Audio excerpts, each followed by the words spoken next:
It's me, the one and only Paul Friends, welcoming you to Starfleet Universe On Call. And tonight, got me. I don't see anyone else in the chat room at the moment, but I'm sure I will see some people that would be joining me in the Twitch room, which would be awesome. I can't wait to actually see people there. It would be awesome if you could join us. That's twitch.tv/SFU on call. I keep an eye on that chat room so that I am there. This week, actually, we are going to do something which I've done in the past, and I think people truly enjoy. At least I know people on YouTube definitely enjoy, and I have not heard feedback from other people say stop doing them. If you really don't like them, please email me at sfuoncall@gmail.com. That's sfuoncall@gmail.com. I'm willing to bet that most people do like it. At the very least, to change of pace, you get to actually see some actual SFB play, and I do a analysis of how good and how bad I was for that game. So hopefully we will go through this relatively quickly. And I got a bad feeling about this because I just realized that this video is only 29 minutes long, which means this might have, there was just a quick note, and that is this round one game, there was a brief interruption on the online service. I know what happened. That will be resolved in the near future, which is our load balancer got bounced in the middle of the game, and unfortunately, currently all of our connections are going through the load balancer, and so that when the load balancer got bounced to do something else, it basically killed all the connections. So I'll make sure that that doesn't happen in the future when it comes to cutting the connections for the game server because the game server really doesn't need a load balancer. So going with that, we are going to start my round one game. This is an Andromedan versus a Hydran. But just to let you know, I did not realize this at the time. And that is, this is Graham's son. Graham's son is 10 years old. Yes, I beat up on a 10-year-old. But it still was a pretty good game. It wasn't great. Now that I look back on it, there were definitely some issues with how Graham's son, I don't know Graham's son's name. I think it might be Trent. I'm trying to remember this doing this from memory, so I'm not quite sure. I think it might be Trent. So, in that case, we shall start the game. Okay, this is the very beginning of the game. As you can see, I've just started my energy allocation. My opponent has already completed his, but of course he has the Hydran and so forth. His is relatively simple to play,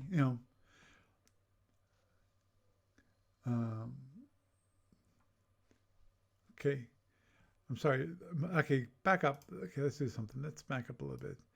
I think I might have gone a little too fast for that, which is okay. Let's turn back to normal just for the moment. And that is, this is my speed plot. Okay, back up just a little bit because I think this is an important part.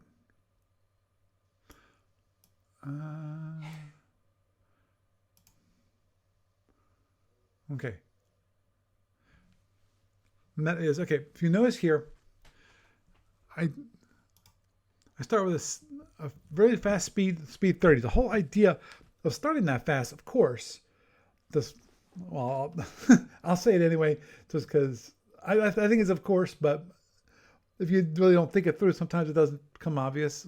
You don't really think it off the top of your head, which is,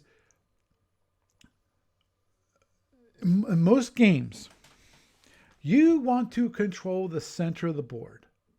Now, in the case of the Andromedan, I don't really want to control the center board because of I need some space overall. So I can do some toggling of my panels, things like that I need to do. But in this case, I wanted to get to the center of the board so I can engage early so I can escape at the latter half of the turn. So let's just continue this. So if you see that, that I slow down later in the turn to save some energy, and then I increase my speed back up. Wasn't sure 27 or 20. In the Andromedan, it doesn't matter, but the only reason I would choose 28 over 27 at all, at least that latter half of the game, is so that I still, for the most part, I have the initiative. That means I can wait for my opponent to move first. Now, in theory, can someone go 30 that latter part of the turn and beat me to it? Yeah. Would they want to? Depends what they plan on doing. Because here's always the big issue with regular tournament ships. I'm disqualifying the Orion at this moment in time because the Orion themselves is a totally different bird to fly against. And you hope and pray on that one. And I do mean that. Because I've gotten close to being an Orion. Close. That's about it. And that's because everything went right. Everything went right. I actually had him hit the T-bomb, so I got the extra 10 points of damage. I kept them close early, and I was able to get the damage that I wanted to get. Because the problem is that after I hit him, he's just going to follow you really close around the board because he can do it, and that's the problem. So he gives you no opportunity to get the powder out of your panels. And if you hit, he can hit back.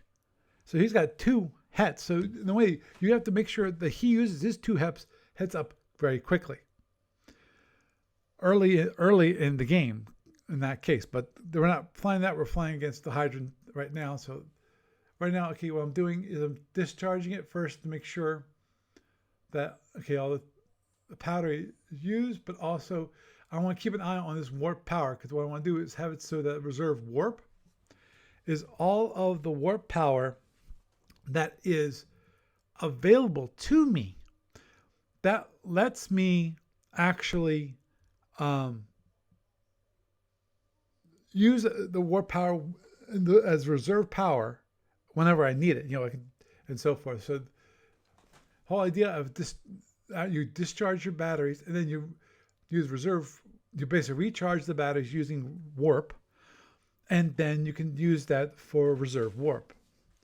And that's how you're supposed to do it. Let me just increase this just a tiny bit more. Let's go to 2 times approximately. Okay. But I felt like I needed to slow down so I can show you guys the speed plot, because that went by real fast, because I had a pretty good idea at that moment in time how long it was going to take me. I mean, what I wanted to do on the first turn. Round 2, that was a little different. Okay, it starts.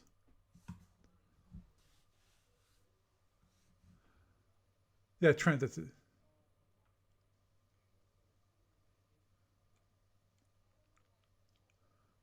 Basically, I was flying against Trent. Trent and Graham were both sharing the same account. Overall, I don't like that idea.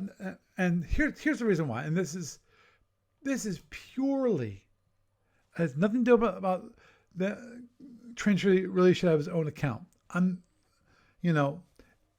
That's not the point at this for what I'm talking about. And because if Graham really wanted to, I would have been happy to give his son a free account for the duration of the tournament, so that his son So his son could play and have a separate account. What gets difficult is the tracking of the wins and losses, because now you have an actual account on the wins and losses pages for the tournament that keeps track of it, where one of the players doesn't exist, basically. Doesn't have an account. So, if that happens in the future, maybe I'll see if it'd be okay for Graham to give Trent a free account for the duration of the tournament. As soon as the tournament was over, I would then revoke the account, because basically it would be just for the purposes of playing in the tournament, and just to keep things straight when it comes to the tracking of wins and losses for the tournament. So, moving on forward. Okay, just setting up the colors. I thought I had for all of you out there, I'm sorry, this is not exactly the best quality. I'm not sure what it is. I have to check with OBS to see what's going on with that. Yeah, there's the tournament cruisers. The Andromedan has the two heavy TRs, and I'm going to be running the tournament.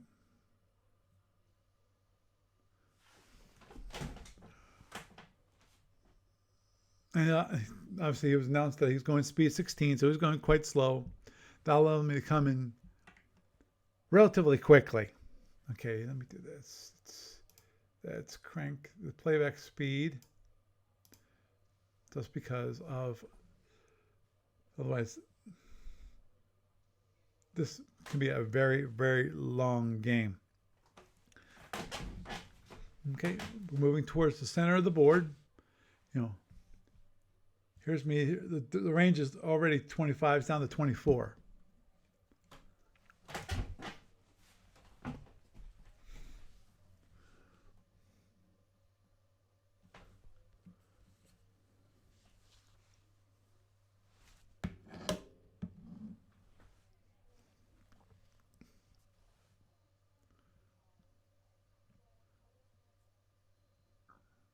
Keep moving.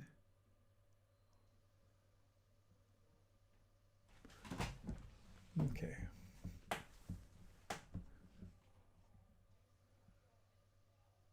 Yeah, I like people using the activity button, and that the reminder that I need to do my own speed change, which is down to 21. At this point, he's actually has the initiative on me. As you see, I got a nice 1, 2, 3, 4, 5 range oblique against a Hydran. That's where you want to be. You want to hopefully and get to range 5 on the oblique, because that still, when it comes to his hellbores, there's still the long range. But for the TRs have the better range, have the 4 to 5 range. So in the 4 to 5 range,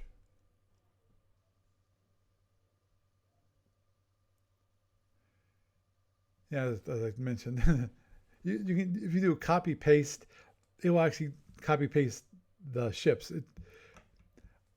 I might remove that feature at some point, but the whole idea was to help people add ships to the board for fleet battles.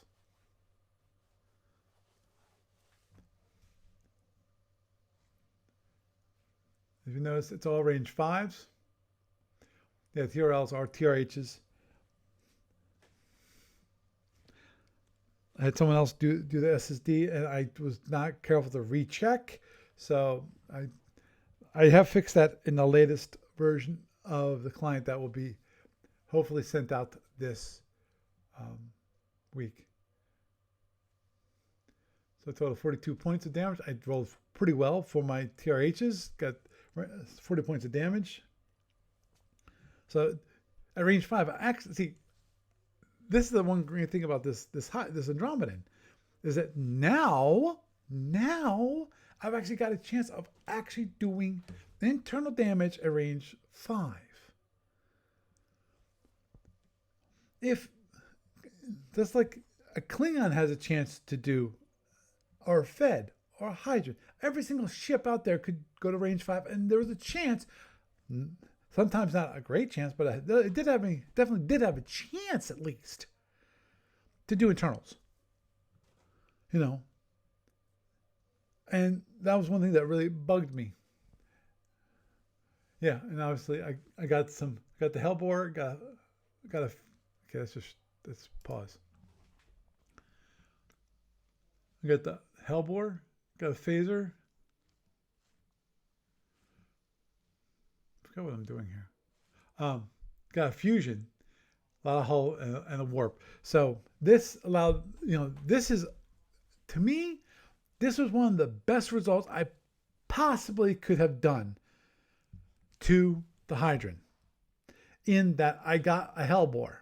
That means that limits his possibility of damage he could possibly do to me. So let's go forward, shall we?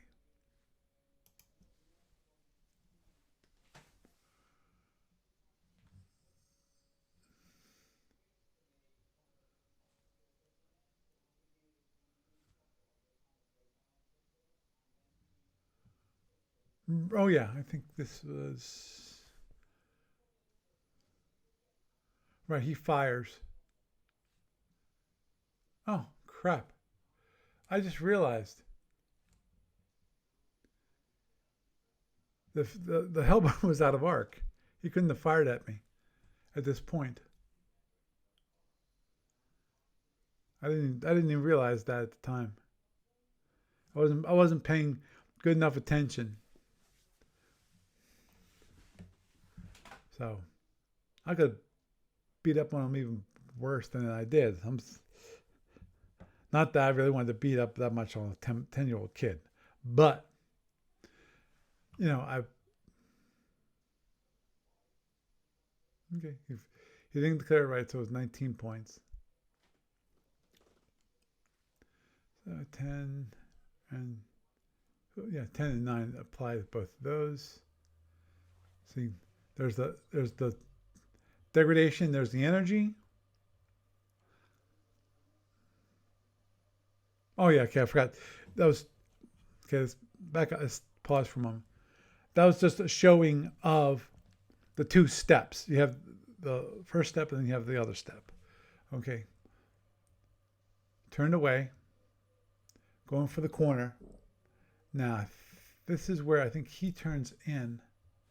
He turns in. Now, overall, this is not a good move for the Hydran, because, yes, right now he's on a new shield, but at this point, at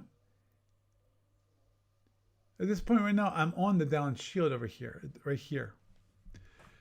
But at the same time, I'm on the left side, so that my right side phasers aren't in arc.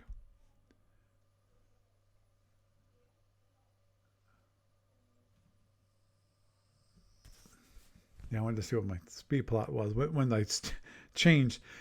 Obviously, I could have right clicked on here and brought up the change plot, and then that would show me the speed plot. There it is. So here. Okay, let me just back up just a tiny bit. Here. This, my friends, is beauty. Because he was moving slow, and he's doing the side slip towards me, but I'm not as afraid to go towards him, because he's already fired basically all his phasers. He fired 3 of his phaser ones. There's still one phaser one I think he left unfired. Not sure why, but he did. Even if he would have fired, it wouldn't have mattered, Really, it wouldn't have mattered because it's on the rear shield. It's a brand new shield, relative. Um, has less damage than the front shield, front panel. Sorry.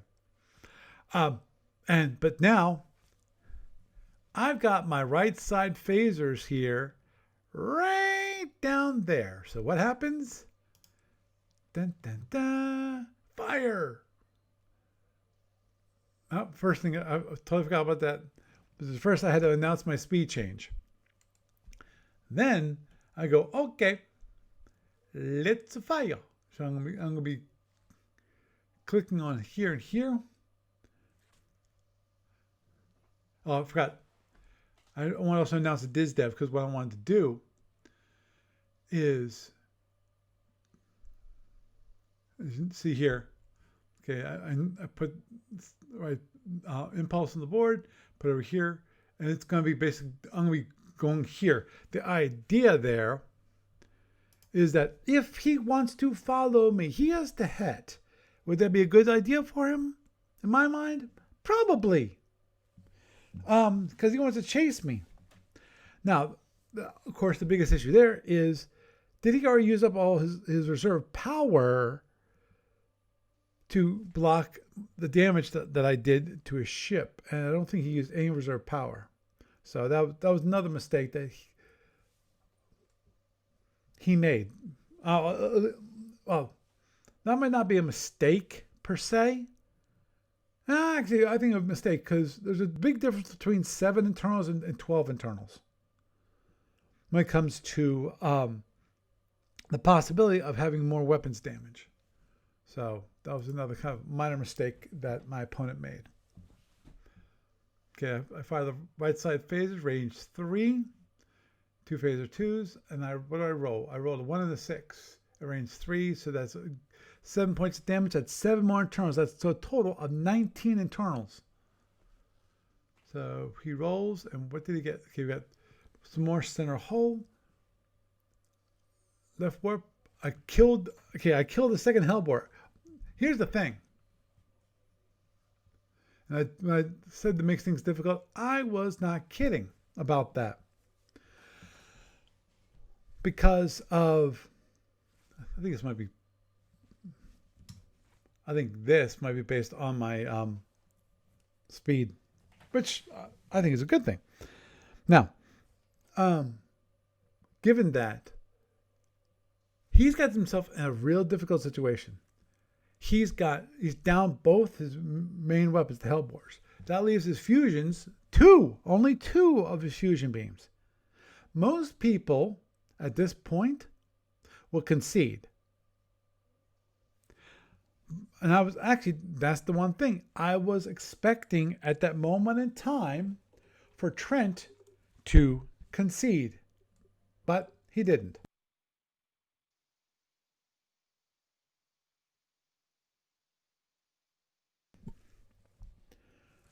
So let's continue on.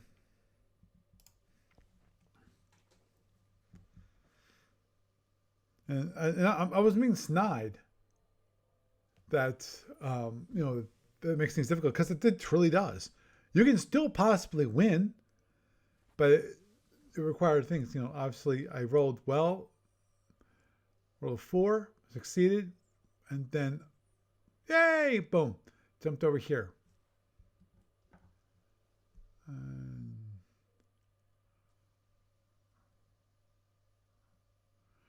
I think I was going to say, do you want to? I think I was asking if he wanted to concede. I was going to ask that, and I went, nope. He will tell me.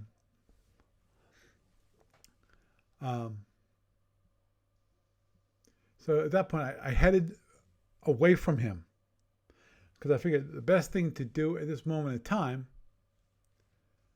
All right, and this is where I changed my panels from. I think did I turn off my panels? Sorry, I went through that really, really quick.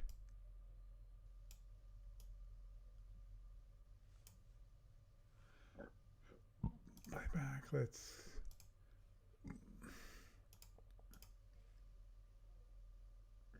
Oops. So I need to go back a little bit because.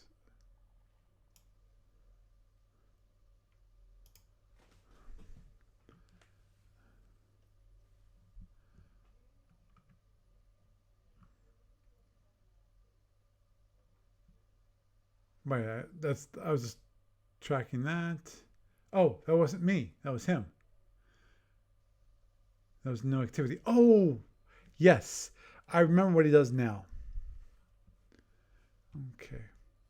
Because what he does is he announces the launching of his two fighters, which obviously overall, I think at this point it's a good tactic to use. And that is, he wants to use his fighters to pin me because the fighters, yes, they're only speed 15, but that's all they need to be. They don't need to be that fast. Let's pause this for a moment. Let's increase this playback speed again.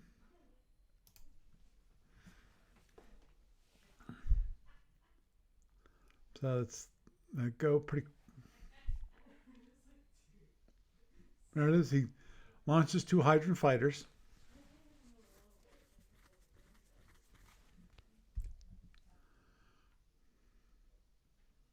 Okay. And go to the next impulse.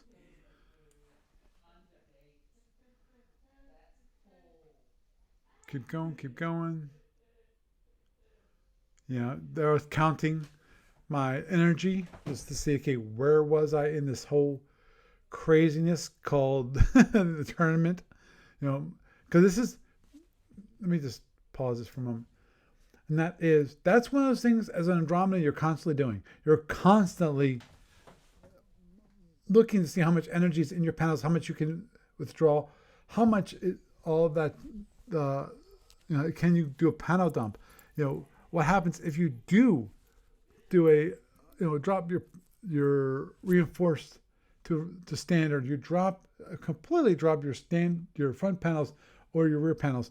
That's the things you're constantly thinking about.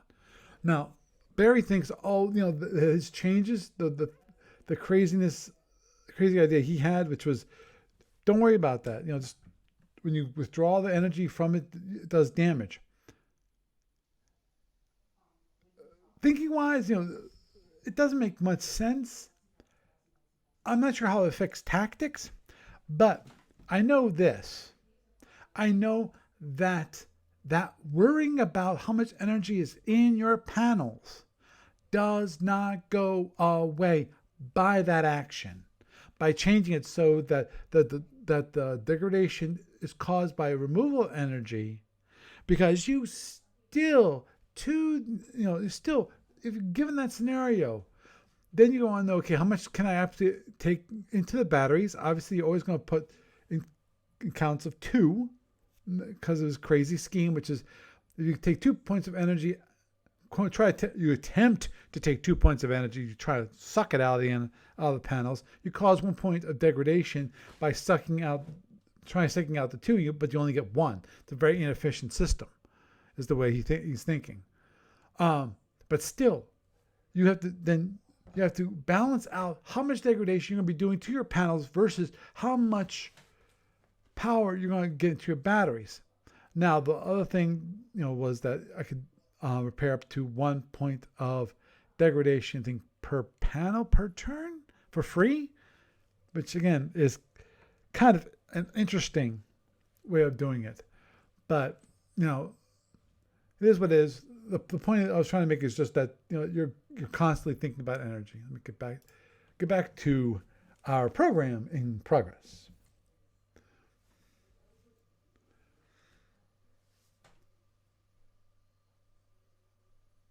Okay, I didn't do anything. He didn't do anything. Okay. Still. Okay, there's the little itty bitty fighters right there.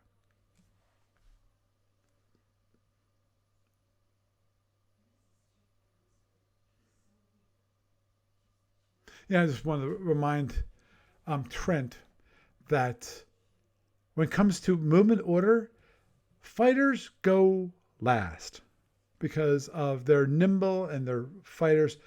If you look at the order of precedence, shuttles, fighters go next to last. The absolute last is seeking weapons. And my understanding is even when it comes to seeking weapons, even if the seeking weapon is a seeking shuttle, it still goes last.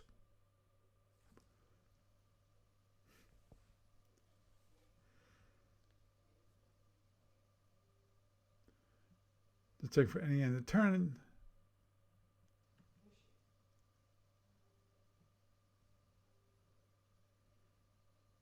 I forgot to check to see if there's any activity of this impulse. And also check to see if there's any end of turn activity. Because of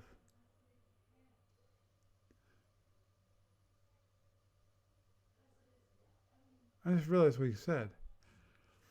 And that is, he mentions that he would eject a Hellbore, which tells me the only time you ever would eject a Hellbore is if you had overloaded the Hellbore.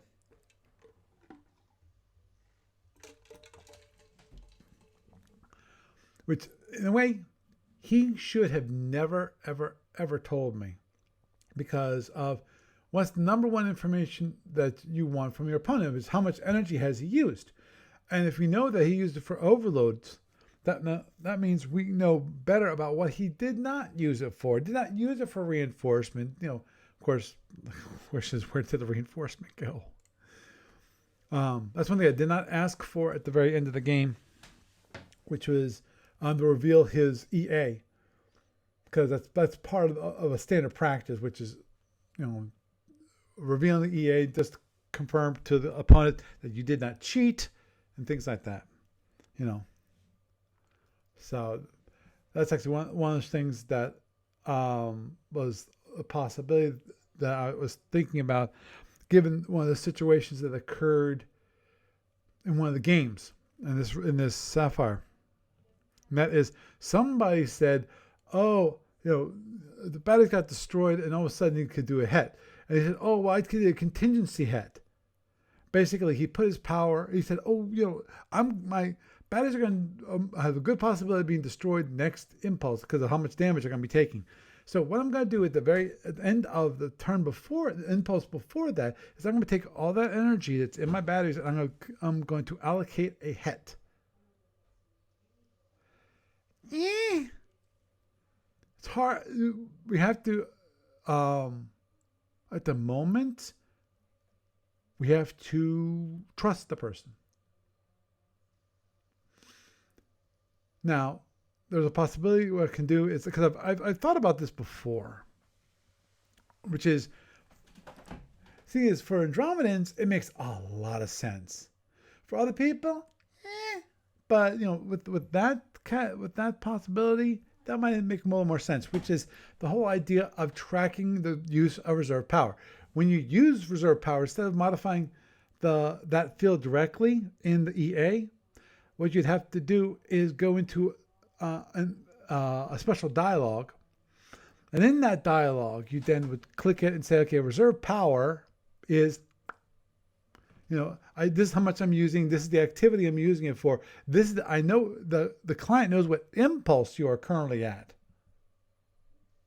I could possibly even, well, actually that's harder to do. I really can't do that. Which is, I'm thinking about, okay, you could actually mark the segment which you're allocating the reserve power for.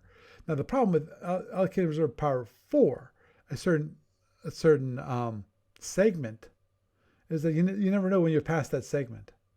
So, it is what it is. Let's move onward and forward and just do something. I totally forgot about Barry. Actually, was going to show up. Hey, Barry. Hey, I've been here for 20 minutes waiting for you to unmute me. I'm sorry. You said you were going to be late. I wasn't sure how late. And okay, hold on. Let me pause this. Yeah, I'm currently going through my round 1 game against Trent, Graham's son. Yes. Yeah, I've been listening to it. So, yeah. Yeah, if you brought up the except you're probably just on the phone, right? What's that? You're just on the phone, correct? You're basically not at a computer. That is correct. I'm on the phone. So Okay. I've been listening. I haven't been watching. Right, which means that you can't see some of the mistakes that Trent's made and how things have been going for me in this game, and how overall that's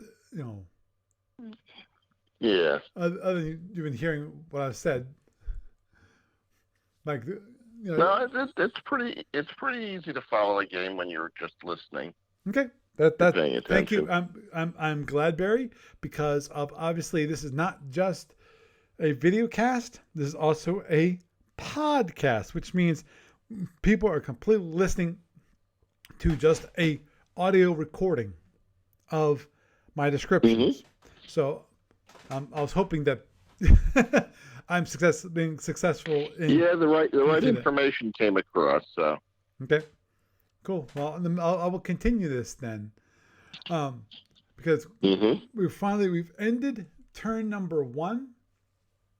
Of course, I absorbed 3 into the batteries. I dissipated 6 from the front, 4 from the back, because there was energy in the back because of his hellbores. Because got 9 points of energy in the rear panels from the hellbore, 10 points of energy into the front. And if I wanted to, I could have taken 10 in the back, but I decided to take 10 in the front because of that. Right. With hellbores and PA panels, you're when split into that extra point of energy, the Andromedan can decide which way it goes. Mm-hmm. Awesome. Okay, moving onward and forward. Okay, now we're going on to EA. This was fortunately a 1-session game, and at some point here, I think, I know. Sometime in this game, we lose connectivity. Mm-hmm. Because of, as I mentioned earlier, I'm not sure if you were on then, that I have all the connections for the client currently going through a load balancer, and the load balancer was bounced. Oh. Yeah. So all the connections. I missed that part. Yeah. Okay. Yeah. I said that early on. And the reason why I didn't see you come in is because I currently have that part of my screen blocked off. Okay, there it is. I got kicked out. Actually, everyone got kicked out. Yeah. Trent's going, what happened? And I said, oh, you got kicked out too. And I said, it must be a server-side issue. That's when I realized when everybody got kicked out. Not just me, everybody got kicked out. That I forgot that I had all the connection going through the load balancer. I need to change that. There's no reason for when it comes to the game itself, the game server itself, to actually go through the load balancer. There's a reason for the web server to go through a load balancer, because then I can easily switch web servers without having to do anything. Load balancer will pick up on it and boom. Because I'm running Tomcat in the web server, and that's session based. But for the most part, unless you're doing something actively into your account, which is a rare thing indeed. And even that, you might be in there to renew your subscription, or maybe change your name, maybe change your email address. But those transactions are so few and far between, and so quick that, losing that session, I don't think is the biggest loss in the world. So onward and forward. Okay, I'm allocating for the next turn. Actually, let me pause that back, and because I think the one thing I missed was, what did I?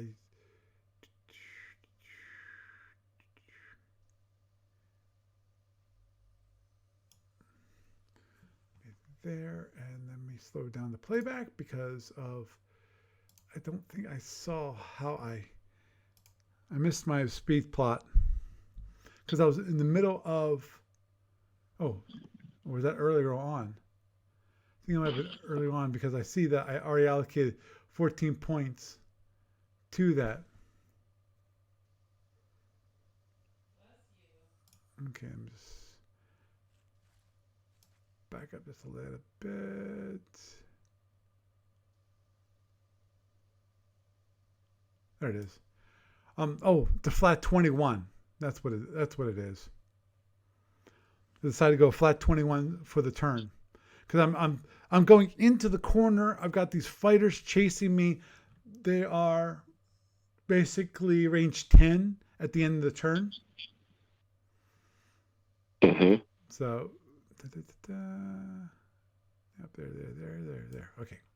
Now let's speed it up again. That's the only way I'll be able to review the whole game is if I speed it up by 4x. Okay, I finished my energy allocation, waiting for Trent at this point to finish his energy allocation.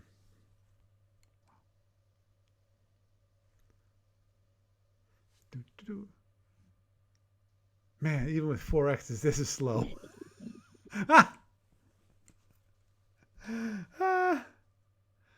Okay, let's do this. Can I skip ahead? Oh.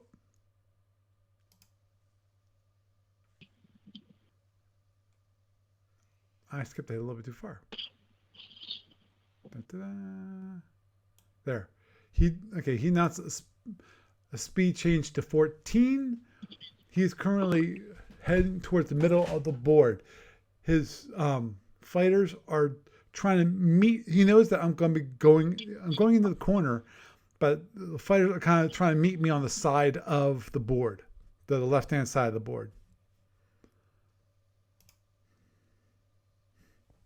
Let's see where. Okay, and operated shield. This is when I drop my front panels. The idea is to drop my front panels because the amount of energy in the panels in total isn't that much energy.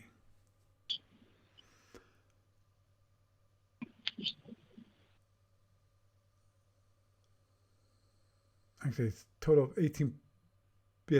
18 points of energy in rear panels, which is still quite a bit, but it also makes it a heck of a lot easier to manage. They're still now they're at range 11. The Hydran just turned in, heading towards. Looks like at the moment he's heading towards the corner. He's directly pointing at the corner. Well, I'm pointing at the upper left hand corner. I just turned because I plan on going around the side of the board. And the question is, where will the fighters meet me? I remember this turn a bit, which is this turn. Actually, I forget if it's this turn or next turn, where the fighters get into range less than range 10 on my rear panels, which have basically 18 points of energy into them with 2 points of degradation, so a total of 20 boxes filled.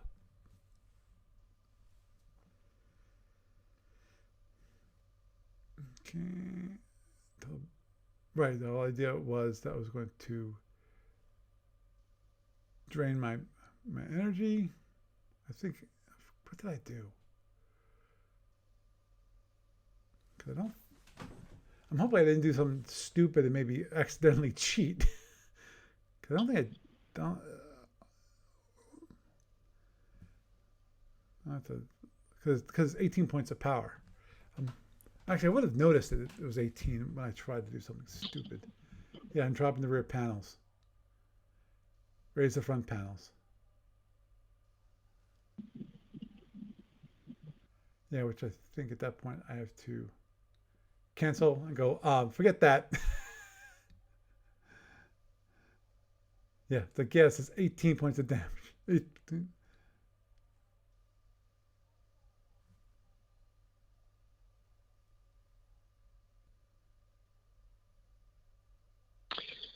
Yeah, Okay. sadly, I'm like exhausted here. Okay. So, Okay. yeah, I'm gonna call it a night. As for next week, I don't know. I'm flying Pittsburgh next week, but I Mm-hmm. don't know what day of the week it's gonna be. Could be Wednesday, could be Thursday, Mm-hmm. could be Tuesday. I don't know. Understood. I don't know. Okay. Okay. Well, you have a See good you night. around. Okay. Bye. And looks like I accidentally cheated.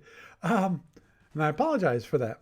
Of course, at the same time, Trent cheated too. If you look at it, which is that I couldn't have done that panel dump because of there was actually 18 points of power into it, and I couldn't do the whole panel dump because I only have 10 points of battery. Actually, no, do I have 10? No, I actually have 15 points of battery. So I couldn't have done it.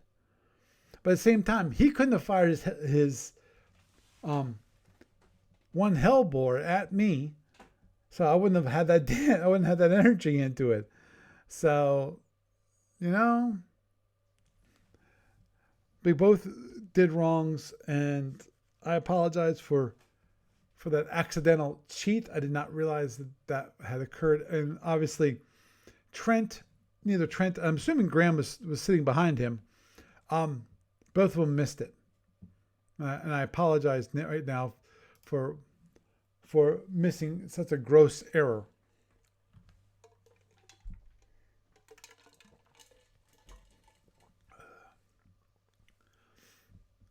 But the thing is, at this point, the rear panels are down. Now, here's a major mistake that he made later on, because we see here how here's my rear panels are coming up. Here's him. I'm trying my best to side slip, slow down as much as possible so that his fighters will not get in my rear panels. Because if he gets the rear panels, even if he's at range 10, use a double charge fusions and he can do internals on me, and I'm might just lose what? How many phasers? I could use some phasers. I could possibly lose some hull. I couldn't. I probably wouldn't lose any batteries, but I definitely could lose. He could do quite a bit of internals on me. Now,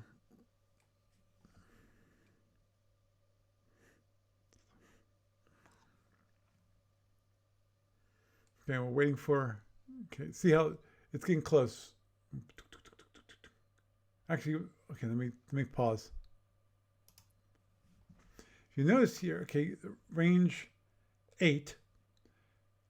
1, 2, 3, 4, 5, 6, 7, 8. And see right here, here is the shield line.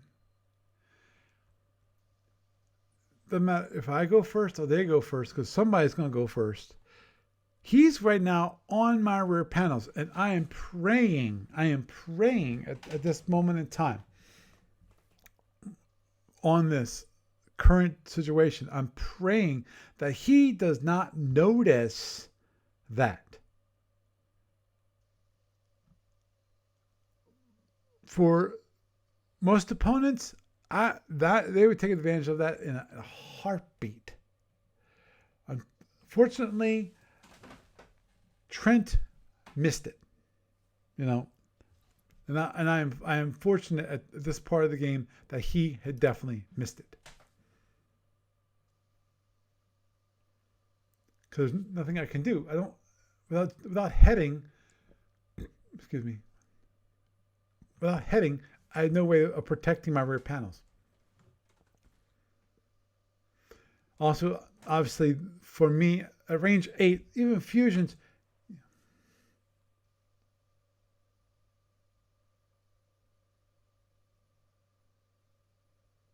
Oh, I agree. I'm not sure why it's such low resolution. This was a screen capture. My screen is pretty good resolution, and I'm just not sure why.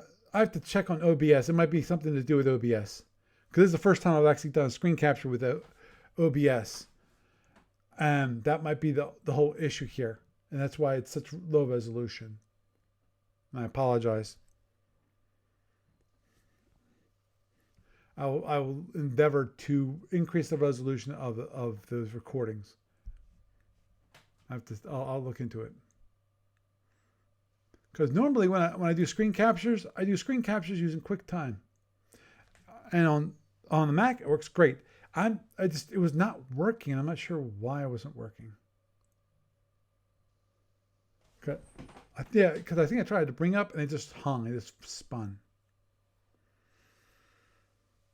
It's possible it's fixed now just by a restart of the system, but obviously the problem, the finding out there's an issue with your screen capture software, like 5 minutes before you're supposed to play, is not the time to be finding out. So, obviously I have to work on more of making sure everything's set up to do a proper screen capture. And again, I apologize for the low resolution on this, but you can get a sense of what's going on. Now, obviously, it doesn't look. I'm looking at it on my little iPad here, and it doesn't look that bad on my little iPad, but on my big screen, it looks awful, absolutely awful, and I apologize. Okay, I finally got to turn in.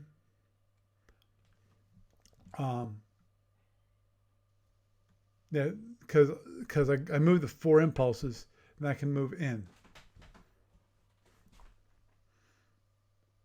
This is where, okay, raise the rear panels, because I can. Now, is this the interesting one? Actually, no, this is the interesting turn, because this is where I decide to do something crazy. And what I decided to do was I was going to thread the needle. I'm going to go, I got the fighters on my left. I got the Hydran ship on my right. And at some point, he has got to turn. Right now, I'm coming up on his number 6 shield. I'm going to be coming up on it very, very soon. And that's why I side slip. I side slip out. And at this point,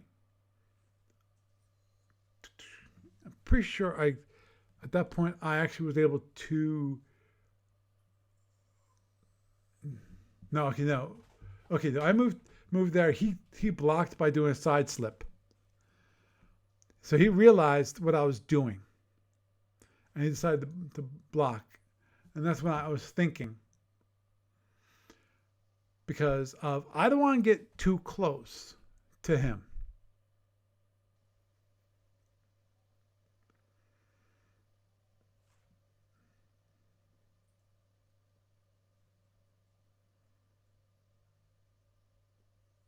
I forget. For those of you, yeah. Hi, Ross. Okay. I do a midturn speed change. Okay. And the reason why I'm doing this midturn speed change from 21 to 27 is I need to move next impulse. I need to decide where I go first. Not him, me first. So, right. Actually, it ends up being 20. There's a bug here because doesn't cost anything. Yes, it does. Because look at the cost of change is 1. It's like, no, the cost of change was not 1. It was a lot greater than 1. So I had to figure it out. Because it's a cost of 2. 1, 2. So it's actually closer to 2, so it's 1.33. Right, I have to go here and go, no, it's one.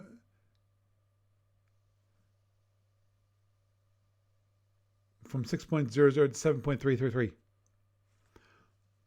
Okay, I announce it, and then I wait for him to move.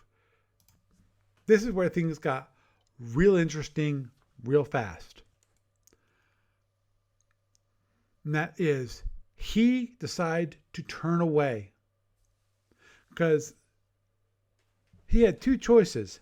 He could go straight ahead. If he goes straight ahead, fine. I'll go straight ahead. I'll be happy to go on your down shield, fire my 4 phaser 2s at you, and go boop, and cause all kinds of damage internally, not even on my battle pass turn.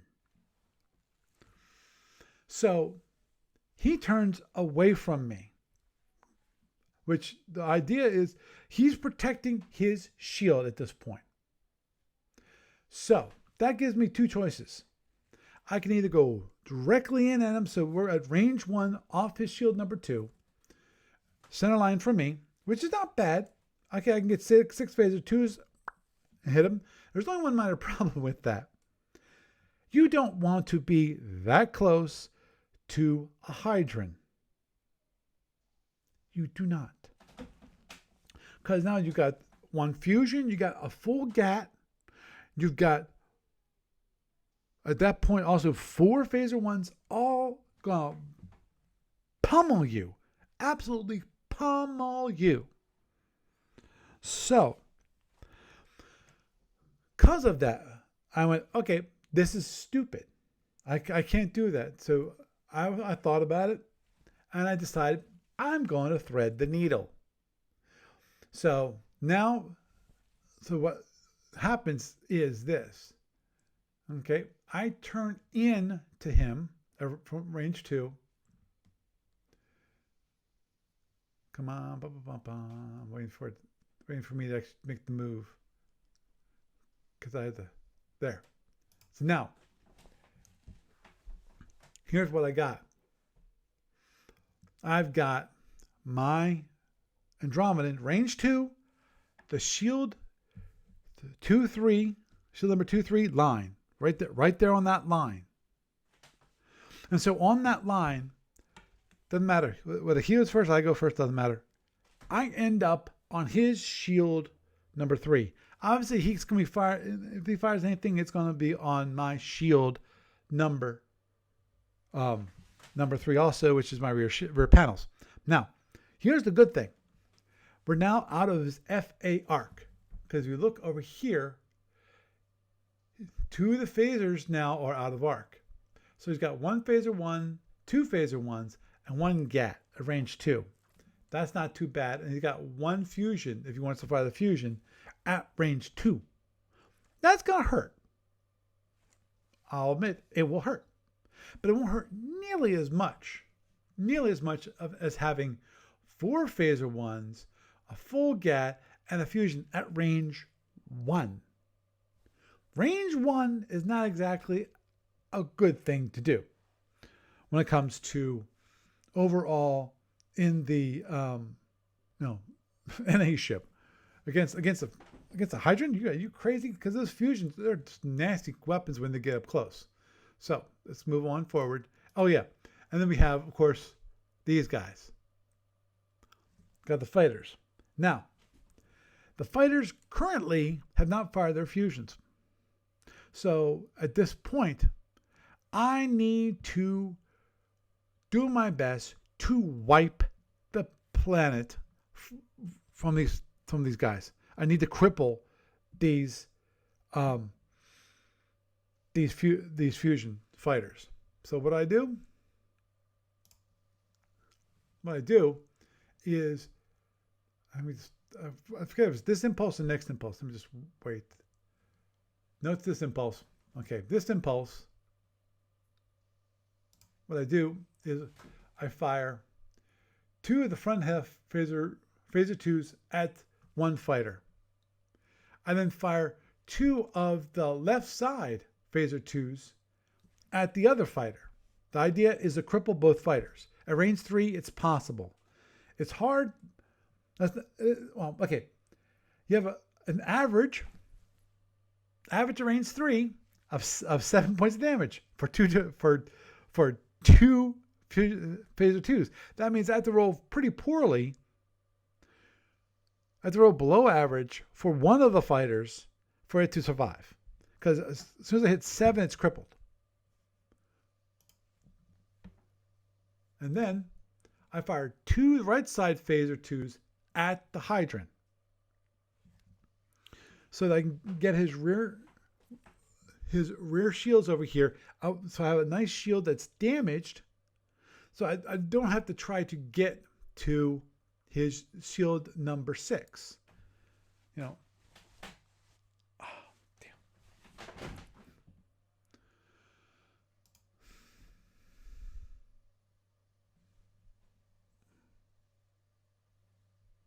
Okay. Go through this. We're waiting for him to do any announcements he wants. I'm just double checking the weapons chart, getting the weapons chart ready.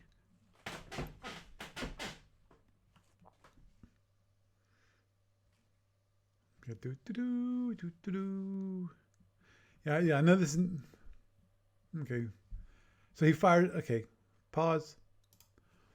He fires the fusion, the full phaser G. See all 4 pulses, and then the 2 phaser 1s at me. So he basically does an alpha strike.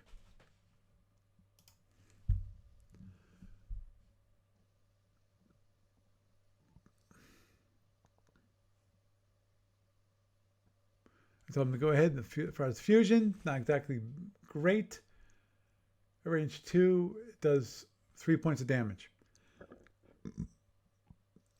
2 phaser 1s, 2 3s, that's 10 points of damage there.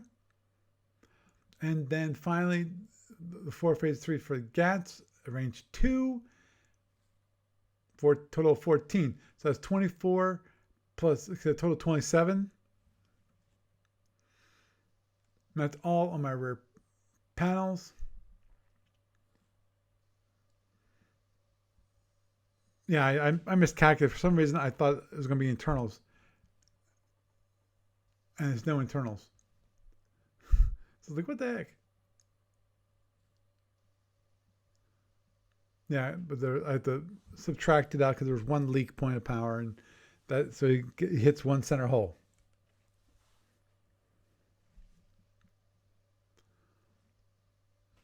Okay, I fired my 2, got 7. Here's the problem. I saw 2. I rolled a 6 and a 4, which is 6. So he survives. He's not. The fighters still have not fired their fusions. Why? Don't know. Maybe he's waiting for my rear panels, which I would be doing in his case too. Okay, I do 9 points of damage on the ship. So his shield is down from 24 down to 23. Sorry, down to 15. Sorry. As you can see here.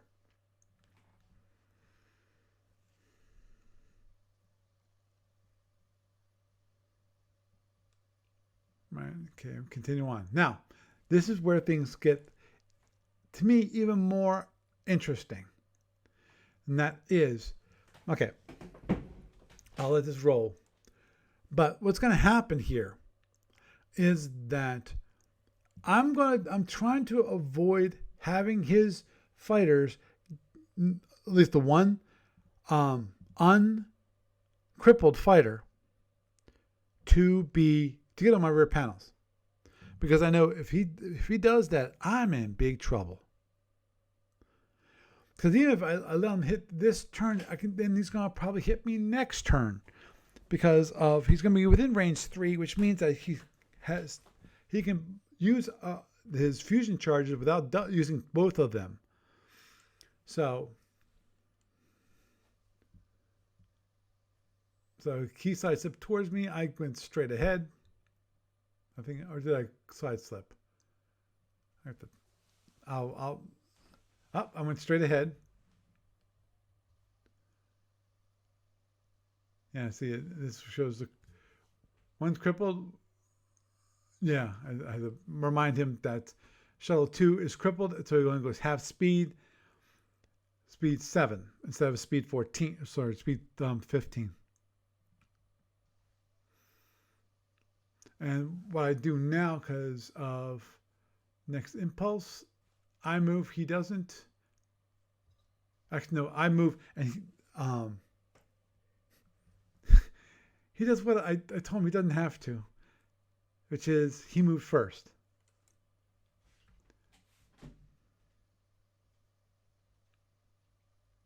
Yeah, they tried to head to follow me, and I went, you can't do that. You're going speed 26, you only had 27 warp. Sorry, 27 warp. And that's at the beginning of the turn. So he couldn't do the head, so he went, oh yes. And that, my dear friends, saved my bacon. He tried to hit and found out, oh, he can't do that. Now, yeah, he had to move away. His fighters turned in. And this impulse, what I did was, okay, I sideslip into the fighter. Why did I sideslip into range 0 of a fighter with fusion beams and GATs? Simple. I wanted to make sure that those little suckers, those little pods of death would remain on my front panels. That old thing, I want to make sure I stay on my front panels because I didn't want to get my rear panels because my rear panels were pretty full. And he could definitely get internals and I'd be in a lot bigger of trouble. So I went to range 0, and then after I got to range 0, I did something which I had no choice. But for those of you who know a little history about Starfleet Universe and about K, okay, I think it's okay, the famous pirate. When he went to the academy, there was a sign over the door. Use your tractors, damn it. Now, that's the whole idea. That's just is to remember to use all the systems on your ship, every single one. Even if you don't think it's useful, use every system on your ship. And this is one of those times I was using every system on my ship. And that is, at this point, I then bring up activity. I went, okay, let's look at it. And so at this point, I decide there's only one thing to do. I've got to tractor that fighter. I want him to stay on my on my front panels. I want to make sure he does not move from that position. I've got him in that position. He's stuck there. So I'm going to use one of my tractor repulsor beams, and this is one of those functions of a tractor repulsor beam. You can use a tractor repulsor beam as a tractor beam. Wow.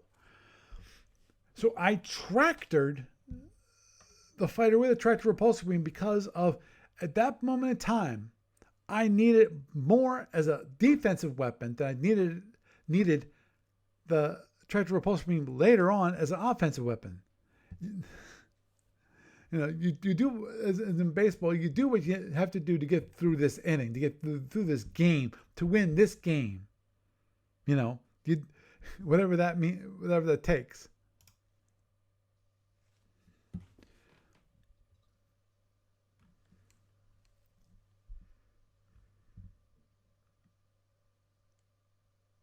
Okay, so it gets tractored, and this is on impulse 27 of turn 2. So the important thing here is that I cannot turn. I can side slip, I cannot turn. At this point, he goes, actually, I can't, until he fires, I can't turn. which is, I think that was the critical point. So what happens is that he fires his 2 fusions in the phaser G at me, does 16 from the phasers, and then they got the 2 fusions, which do another, what?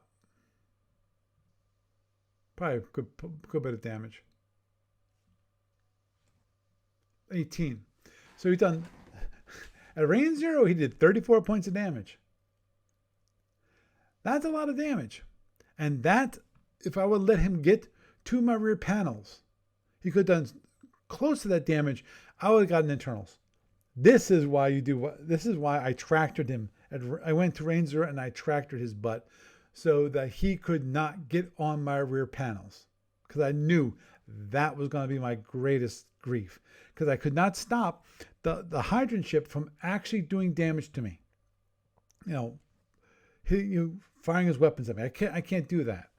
But I could stop the fighters from taking advantage of those shots, the hitting on my rear panels, to do internals.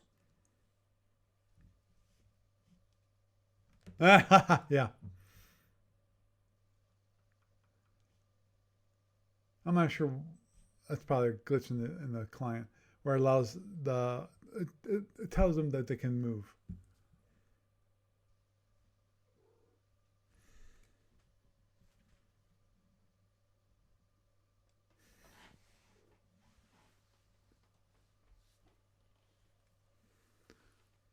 Okay, moving onward and forward.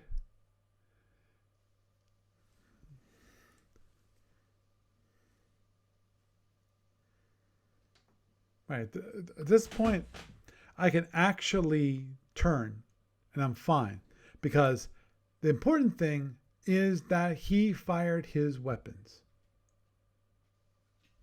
That was the critical thing. And he fired them. Now, I'd not let him go, and for a good reason. I'd not let him go because of I want to make sure I can kill him next turn, because he only used two fusions, two charges, and he's got 4 charges.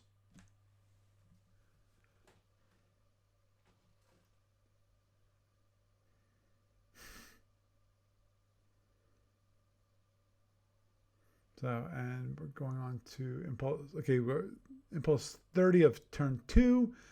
We're moving onward to the end of the turn.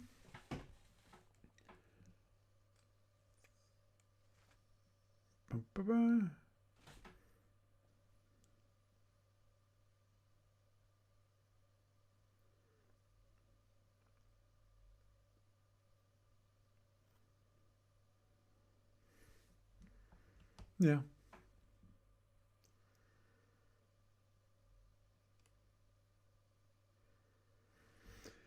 I'm just thinking about if I had done that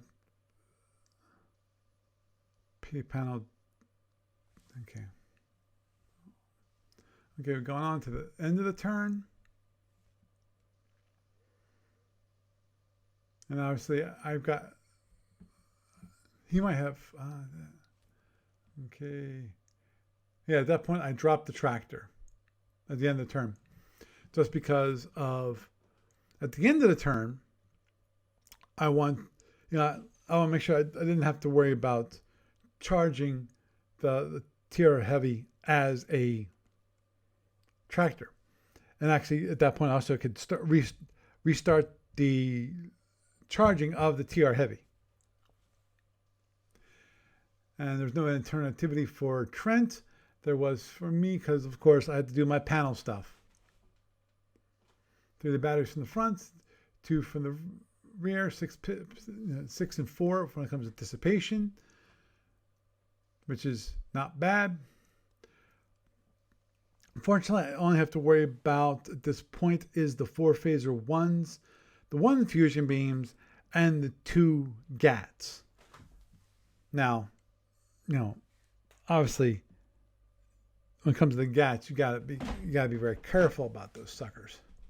You can't get in close.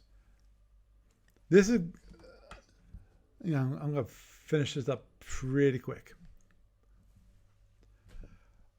Just because of it's already, this podcast is going a little long, but I think it's important. I don't want to have to put this off until next, and I'm sure people won't mind watching for another 15 minutes.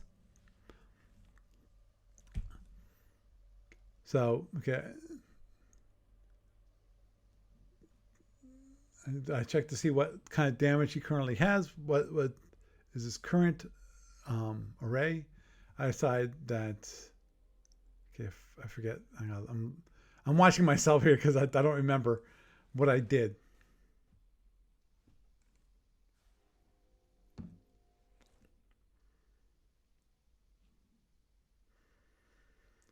Because I know what I need to do. I need to go around him.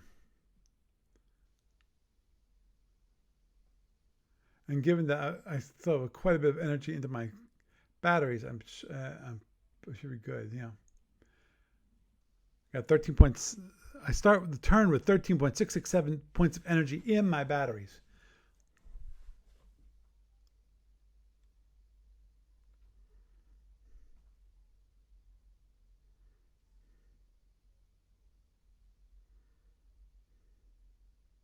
Okay.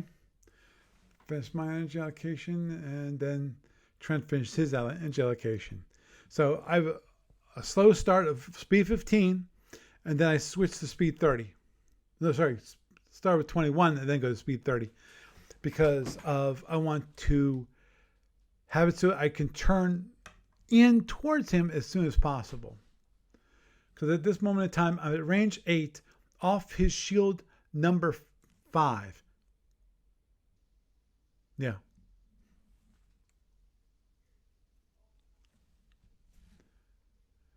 And I fired.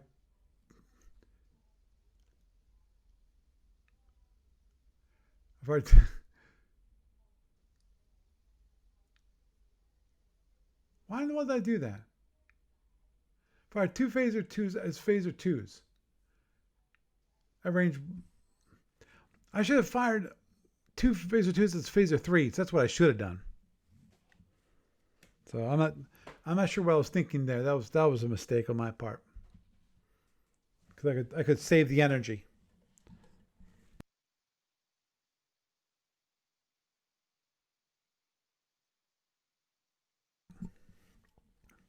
Okay, I turned in, and then both four, so I'm still chasing him off as shield number 5. Now back.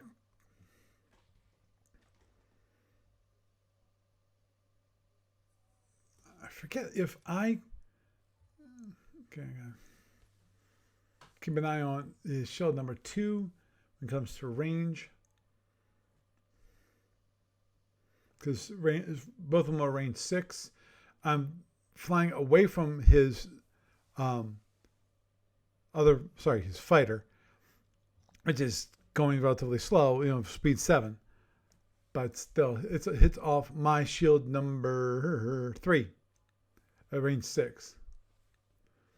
And then this is the interesting part here.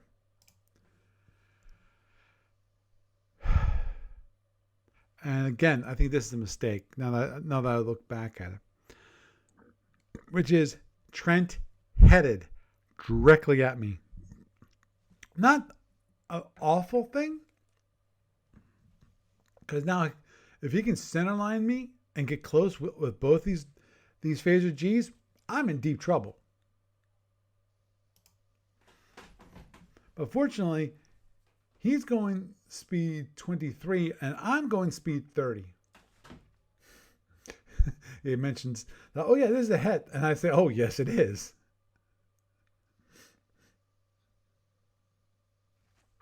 So, with that,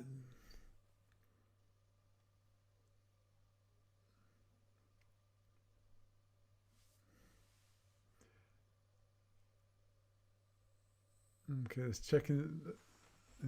Okay, now I'm at range 5 of it, which of course for him that's a pretty good range. For me, it's a pretty decent range too. But here's the problem. I've only got one TR heavy available to me. I've got a displacement device, and I've got 4 phaser 2s that I've left unfired. Now, if I recall correctly, and I'm waiting for myself to do this, if I recall correctly, I actually displace away from him. I think I displace away from him so that I can get around him. I forget if that's what I do, or I do something else. Because I know I get on this shield. The shield number 3 is what I get onto. That I remember.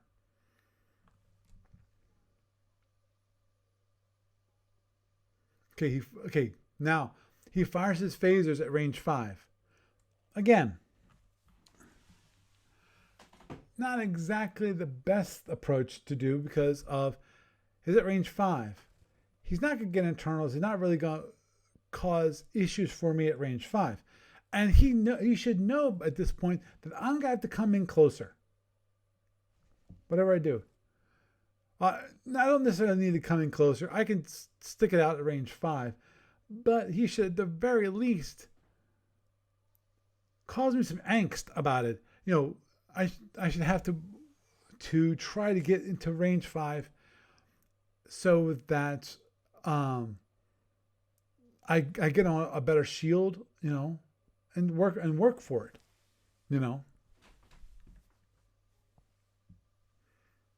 Okay, he's gone 3 hexes. And we're range 4. And I'm coming up on the shield number 1, number 2 boundary. We're now at range 8 of his fighter. So if he wants to, he can fire a phaser from his fighter to my rear panels to do like 1 point of damage. At this moment in time, it doesn't matter that great much. Okay, I side slip out, so now I'm at range 5. Okay, impulse number 9.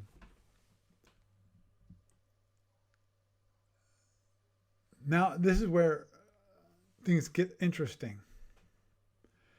Because at this point, he cannot hit. He can either side slip in or go straight. That's what he has to do. Now, here's where things to me get real interesting. Because he decides to go straight. That's fine. Next impulse, next time he gets to turn, next time he gets to move, he can then turn. He cannot do anything at this moment in time. So what I decided to do is I go straight. The whole idea being is that I'm trying to get to that precious shield number 3. Precious. And just so I pull down a little bit farther, get a little farther down, then turn in.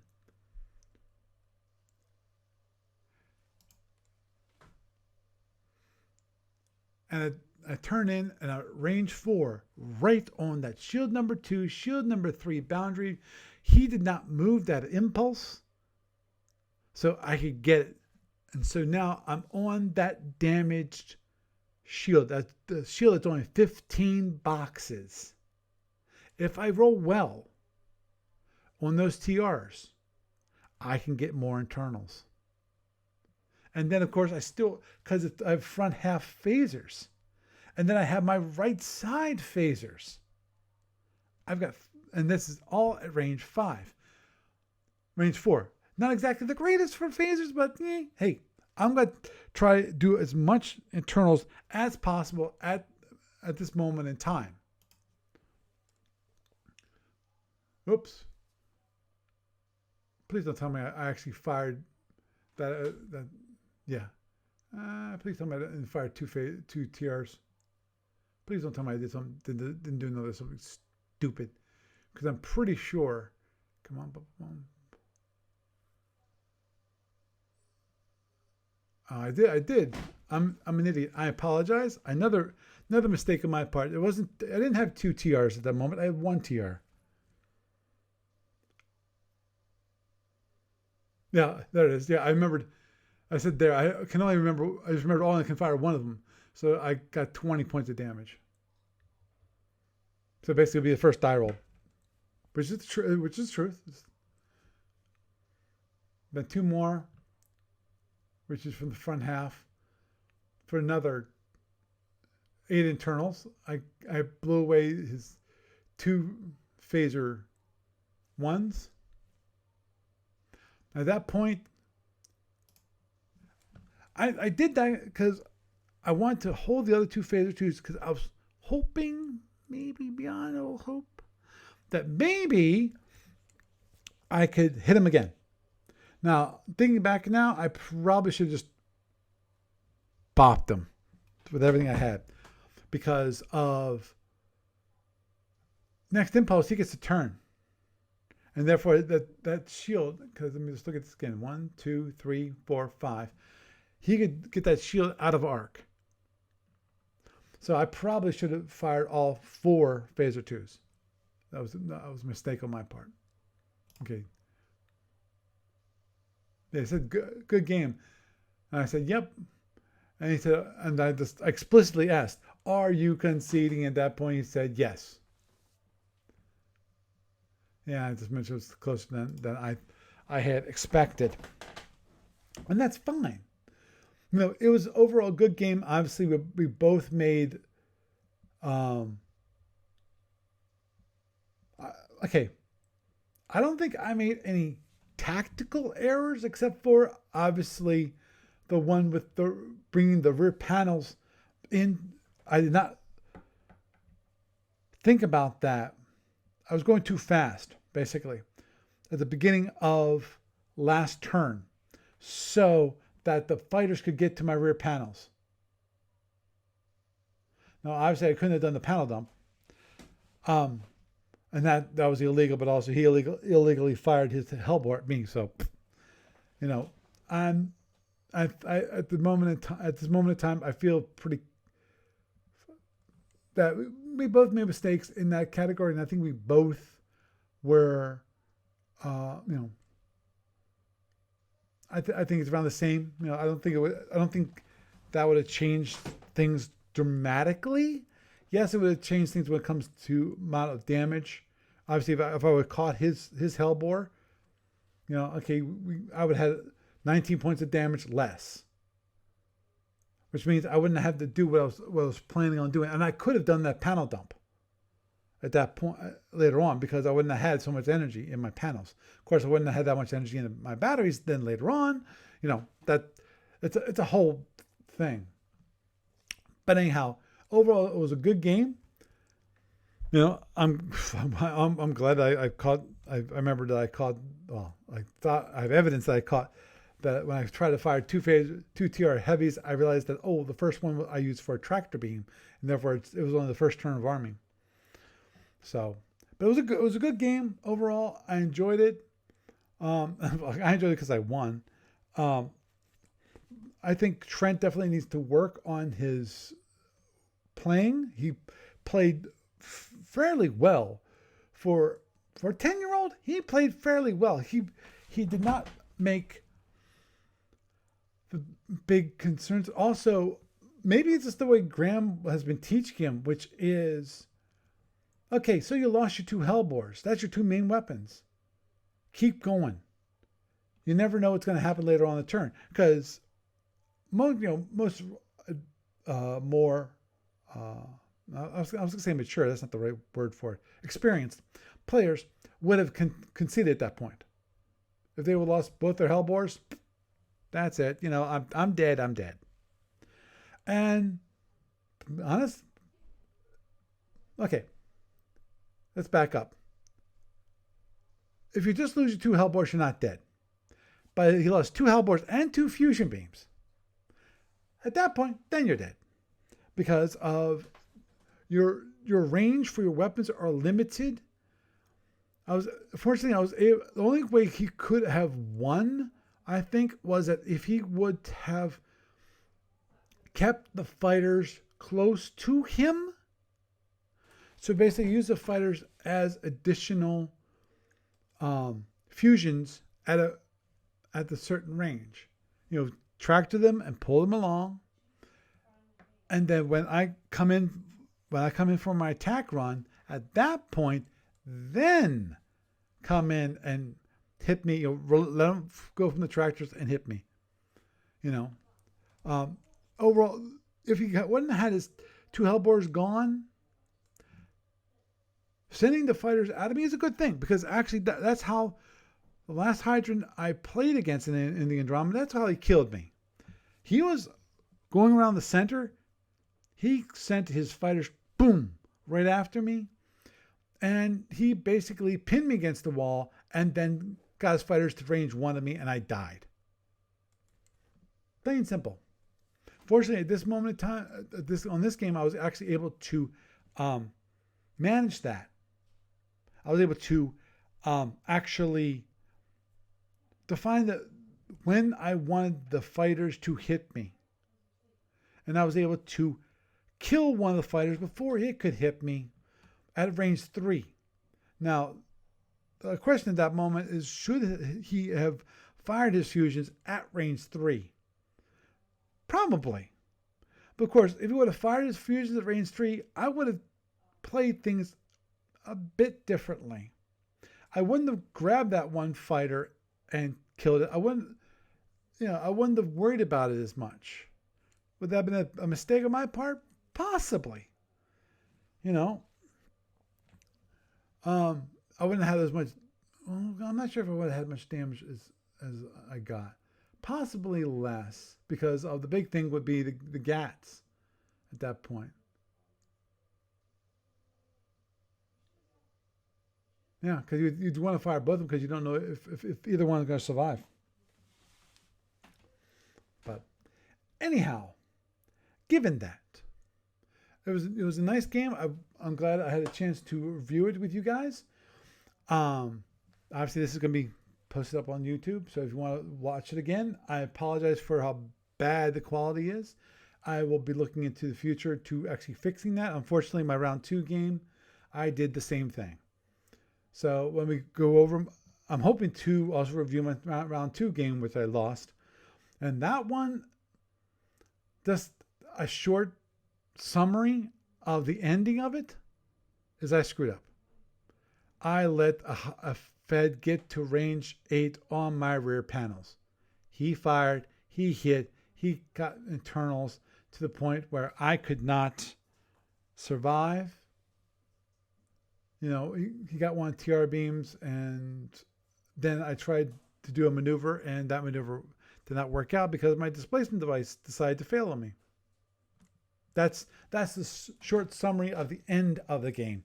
But there's a lot more coming into that, which I think everyone here would find interesting for me to go over, at least both parts. The first part is obviously relatively long.